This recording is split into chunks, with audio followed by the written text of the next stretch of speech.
Hello folks, this is Sullla once again. You're listening to another video for League of Legends. This is going to be something that we haven't done in a while. We're going to be taking a brief look at a viewer game here. Game is going to be from Taric's point of view, from Prottoshoggoth's point of view. This is taken from I believe that this is a normal game here with a team of 5. In this game we have Taric playing Ashe, Pocket Beetle playing Shen, Phoenix Cull playing Ahri, Prottoshoggoth playing Taric, and Sullla playing as Warwick there. Feral Warwick. Still get thrown off by those skins. And like I said, I believe that this is just a normal game with a team of 5 queuing here. So what's prompted this? Well, I've been exchanging some messages back and forth on YouTube with our Taric player in this game, Prottoshoggoth, and we've been talking a little bit about support play and just League of Legends in general. And so with this replay, I am going to try to look at a little bit of the Taric play in this game and try to evaluate what went right and what went wrong, things that you can improve on, things that, like I said, things that went well, things that didn't go so well, and go back and forth and just do a little analysis piece on this. And I only want to look at the laning portion of the game, so about the first 15 to 20 minutes. And then I think I'm just going to leave it there because I don't have all that much time today. Also, this is not recorded in spectator mode. Again, this was sent to me, so that means that unfortunately this attempting to reconnect thing is going to pop up a lot.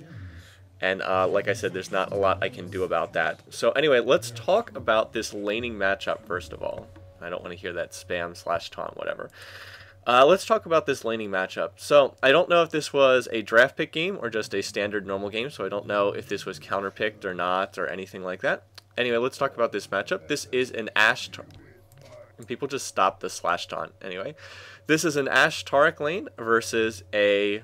What is it? A Varus Blitzcrank lane. That means that the enemy team has a much stronger laning pair. When you pick Ashe as a champion for your AD... Ashe is not a champion who's particularly strong in the laning phase of the game. Ashe is known for her great utility. She has a perma slow on her Q. She has a free clairvoyance, basically, on her hawkshot, on her E. And she also has a global skill shot ult with a long, lengthy stun attached to it on her ultimate. So she brings great utility to the team, but the trade-off is Ashe is not the strongest laning champion. So Varus Blitz a lot stronger in lane than Ashe, whatever, really. Ashe Taric in this particular case. So you want to understand that sort of going into the match, that you're not really looking to trade with the other team because they can out-trade you. And it looks like the enemy team actually started at the red based on how they're walking back to lane. And again, that could have been prevented or at least spotted by standing at the 2 jungle entrances. But this jungle entrance was left uncovered, so it looks like the enemy jungler was able to go in and take red. Anyway, like I said, you're not really going to be able to out-trade a Blitz Varus lane with Ashe and Taric. So this lane is more about trying to farm the lane and trying to be able to make it through the laning phase intact with farming, with as much farm as you can get. You're not really going to look to kill them, like I said. So that's sort of the first thing to keep in mind as far as approaching this lane. And that, of course, is going to affect how you're going to play the lane, since the other team is going to be able to out-trade you in most circumstances. Anyway, so that's a little bit about setting up the lane. Now, let's look specifically at what Prottoshoggoth has chosen to do. Well, he's chosen to start boots and 2 wards. That is a viable support start. It's more viable on a more aggressive support like Taric. The one downside is it does mean you have fewer wards to play around with. If you do the standard Fairy Charm and 4 ward start, you do have more wards to play around with. But like I said, boots and 2 wards is a viable start. It does work in some situations. I'm not sure I would have gone for it in this circumstance, because that usually if you go boots and 2 wards, you're looking to play the lane very aggressively. And like I said, that's not a great fit for Ashe. Ashe Taric in general just doesn't really have that much synergy. It's not a lane I recommend playing because the 2 champs don't really go together very well. But just keeping that in mind, that is something that should dictate sort of what you do with your buys. I mean, I can't really fault this too much, but it is a little bit odd. One of the biggest disadvantages is note that there's no wards in the side brush because there's so few wards to start. Because our Taric player, Prottoshoggoth, has so few wards to start, he doesn't really have extras to put in the side lanes. And that's kind of an issue when you're against a Blitzcrank lane, because you really do need to ward those side brushes. Otherwise, Blitz can do what he's doing right now, which is just sit here and sit in the brush and have free pulls on your team, and that's a very bad thing. You don't want that to happen. So I probably would have played that a little differently, but like I said, it is a defensible choice. Now, some other things that are more curious. I don't understand the mastery build here, getting 10 AP from mastery on a support. Anyway, right here, well, we'll get to that in a minute. Mistake, there's a mistake right there. I'm not talking about the first blood up in top lane. When that grab landed on Ashe, the stun from Prottoshoggoth actually went onto Blitzcrank. That's a mistake. You don't want to stun Blitzcrank after he's already used his grab and his knockup. He's not really going to do that much once he's already used grab. Once he's already used his grab and his knockup, you know, he's not really going to do that much at that point. You need to stun the enemy AD. So that was a mistake there. And we'll see some more of that as we go through this replay, because I did watch this earlier.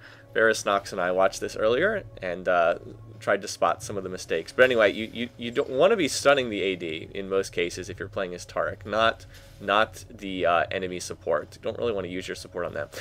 Anyway, like I said, so first of all, why? What is with this mastery build here? 69 AD on Taric? What? I mean, Taric has as much AD as Ashe. That doesn't really make sense. That means that there's points in the offensive tree on this mastery build and this rune build. That doesn't really make a lot of sense. Also, why does Taric have 10 AP? This is, again, either coming from runes or masteries, and it doesn't really make sense. Taric, you don't build AP on Taric. You don't really build AP on any supports. So that's just really random. And there's some other things about this build, too. Note that there's no cooldown reduction at all. That, by the way, is not a particularly good stun because Ashe can't follow up on it at all.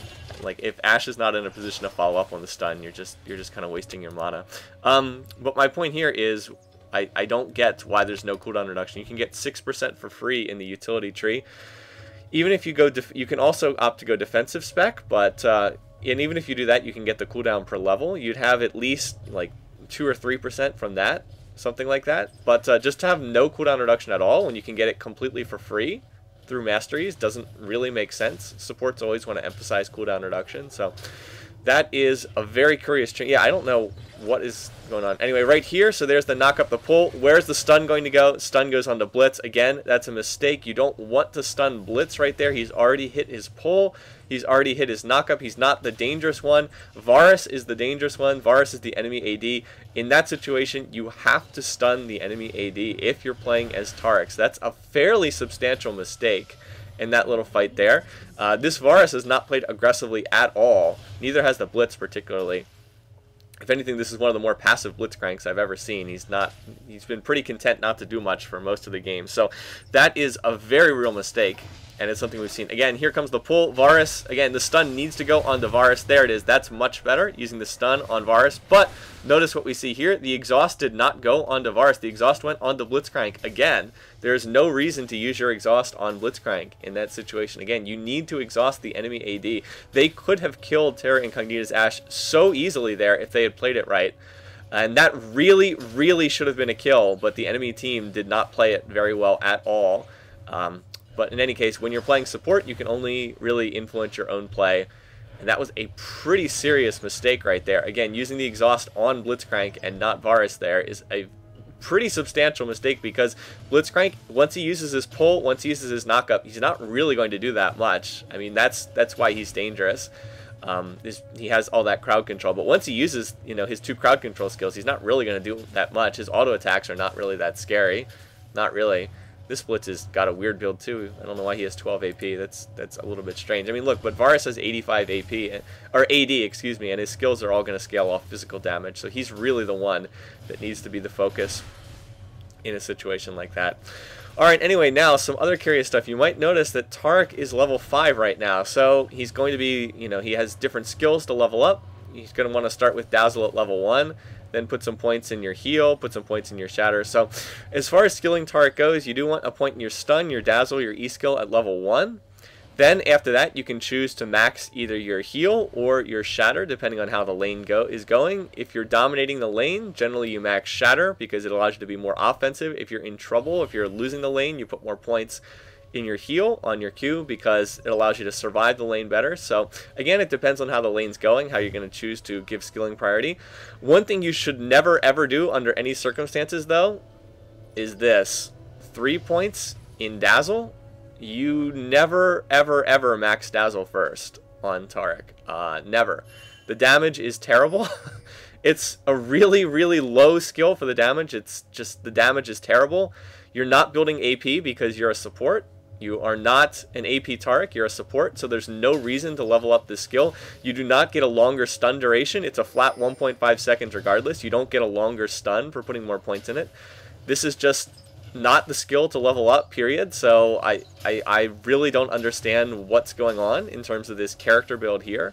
Why you would give Dazzle first skilling priority is really bizarre. I just don't really understand why you would do that. So this is not how to skill Taric. You should be in this matchup. You want to either emphasize Shatter because it gives you more armor, which would be useful in this matchup, or Imbue so that you can heal for more. At level 1, Taric's heal really stinks. Anyway, here's the grab. Again, the stun goes on to Blitzcrank. As I've said numerous times before, that's incorrect. In all the different exchanges we've seen thus far, only one time did the stun correctly go on to Varus. I think the other 4 or 5 times it's gone on to Blitzcrank. And I hate to keep harping on this over and over again, but when you play Blitz, or not Blitz, when you play Taric, really the one thing you have to do is you have to stun, and that's pretty much the only thing you do as Taric, is you just have to know where to use your stun correctly. And it hasn't been used correctly pretty much throughout this laning matchup that we've seen thus far. So really that's what playing Taric is about. You know, you need to use that stun correctly, and we really haven't seen that so far. Anyway, that Blitzcrank grab goes through. Again, the stun once again going onto Blitz. That's not a terrible stun. It's not terrible because it allowed them to get in a little bit of free harass onto Blitzcrank. But again, it wasn't really the right target for that stun either. So let's look at how the lane's going in terms of farm. 62 CS on Ashe, 70 on Varus. Varus is a little bit ahead in this lane and really should have been able to pick up at least 1 kill before at some point in time. There we go. That's actually a good stun there. That was better.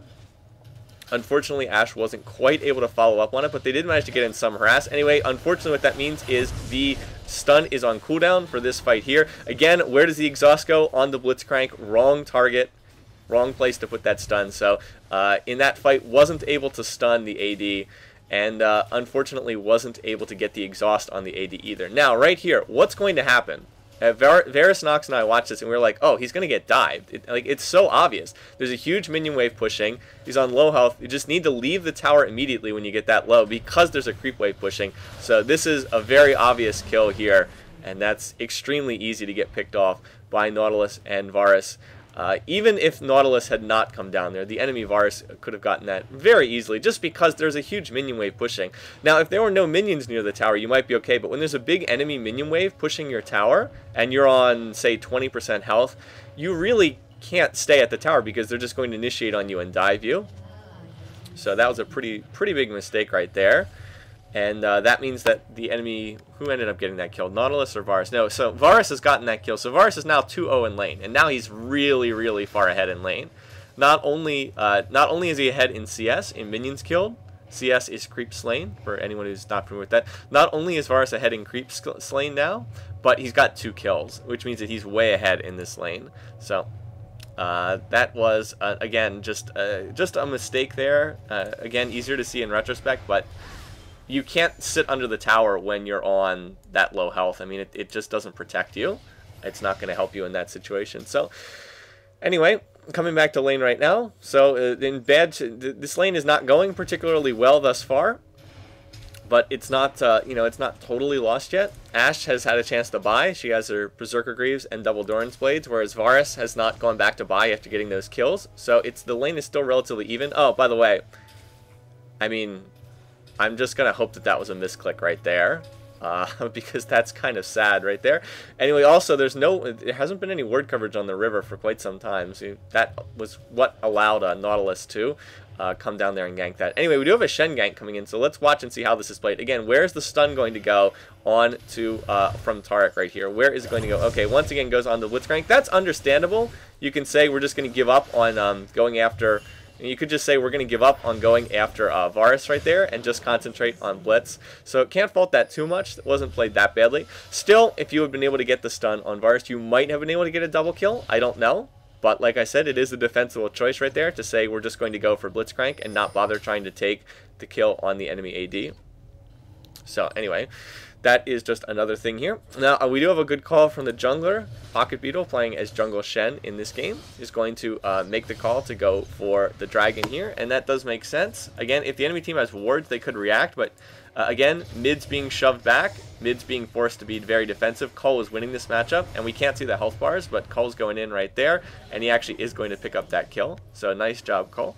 He's actually 3-1 in middle lane and out farming that Morgana, who's 0-3, so he's winning that matchup. So what that means is they're going to be able to take the dragon right there, and so that was a good call. That was the right decision to try and push the advantage after taking out, after scoring that kill in bottom lane, and the enemy team didn't react, so it looks like they didn't have that warded. Once again, in terms of skill path, 4 points in that Dazzle, really not what you're looking for on Taric. I'll just mention that again. All these points in Dazzle is a very strange choice, to say the least. Only 1 point in Shatter. Against this lane, more armor really would help out quite significantly. But all the points are in Dazzle instead. So anyway, looks like you're going to go back to base. And now's the time you can go back and pick up the Heart of Gold. So the itemization here has not been too bad up to this point in time. Now you need to pick up more wards. And I can't remember if this is where we have sort of a very interesting item purchase or not. No, it doesn't look like it. But look, no wards. You can't go back to lane with no wards. As a support, you're sitting on 350 gold. You need to pick up two wards, because this one is going to die relatively soon. This one isn't going to last too much longer. I mean, sure, they'll be good for another minute, but after that, you have no ward coverage. And against a Blitz lane, you really need to have those side lanes warded up, or else Blitz can just sit there and grab you, to his heart's content. So not picking up any wards there. Yeah, see, now going back to get wards, and here's the other very interesting itemization choice. I cannot see any reason why you would buy a blue pot on a support this early in the game, or really just about any time in the game. But why? I don't get it. Why would you buy a blue pot here? So anyway, walked halfway to lane, then said, then forgot about wards, then walked back, and then bought a blue pot. And Cull is 100% right. This is just 250 gold completely thrown away. I mean, you don't need AP on a support. That's the whole idea behind a support, is they're champions who don't need farm to be effective. And like, there's just no reason to build AP on Taric. He has a ratio on his heal, but it's not even a particularly good ratio. I think it's like 0.5 or 0.6. I think it's 0.6, something like that. So that was just not a very efficient use of gold. A far better choice there would have just been another ruby crystal with the intent to build a ruby crystal with the intent to build into what's the skill called? I can't think of the name off the top of my head, but the thing that gives you cooldown reduction and builds into Shirelia. Kindle Gem, that's it. Yeah. Anyway, so right here, we get another fight right here. It's a nice stun on the part of the enemy team. That is actually a good exhaust there. The exhaust goes onto the Varus player right there, but jungle gank coming in as well. Unfortunately, was not spotted by the ward. Shen did ult in, but still managed to lose the fight anyway. And that was just a blitzcrank grab going into an engagement from the enemy team. And I believe that the stun once again went on the blitzcrank in there. So exhaust good, exhaust used on the enemy AD, but not the best use of stun there. And this blue pot did jack all in that last fight, so completely useless itemization purchase. So this lane is now pretty much lost. Varus is 303 and is pretty significantly ahead in minion kills. So this laning phase basically did not work, to say the least, and it was not a particularly well played Taric. I wouldn't have picked Taric as the support to begin with, to go along with Ashe. Now, maybe Taric was picked first and then Ashe was picked second. I don't know how it went, but this was probably not the right support to pick. The itemization was pretty good until the blue pot came out. The skilling order was not good. The use of stun was not very good. And then the message here, roaming gank squad. That was not a roaming gank squad. That was just the jungler. Top did not leave and mid did not leave. So that was not a roaming gank squad. That was just a standard jungle gank. Nothing special. It was a jungle gank, plus you had Shen ult onto Ashe. So I mean, if you can't save yourself in that situation, then you just misplayed it. So that's really what it comes down to. All right, I don't think there's too much more to see here. Again, just not really how to play Taric in sort of the larger, way of playing support. Exhaust usage was decent. Stun usage was not very good. and there's just a lot of stuff to still work on here. So anyway, keep practicing, and hopefully things will continue to improve, but there's still a lot of work. Oh, and right here, this is suicide right here. They could kill you so easily. Look at where Ash is. Ash is over here. Ash is not even in the lane. All Blitzcrank has to do is run at you and knock you up in the air, and Varus use his skills. And that was death. The enemy team should have been a death right there. The enemy team just did not play it correctly. So that should have been a death right there. That was very, very poorly played. Standing under the tower that had no health with the AD nowhere in sight. That should have been a death. So anyway, like I said, tower down, and this was pretty much a lost lane. Alright, gonna cut off the video here. So once again, thanks for watching, thanks for listening. Note was a little bit shorter. Blue team did win this game, mostly due to some really sweet carrying from Phoenix Call, so well played, Call. Anyway, see you guys later. Take care. Peace out.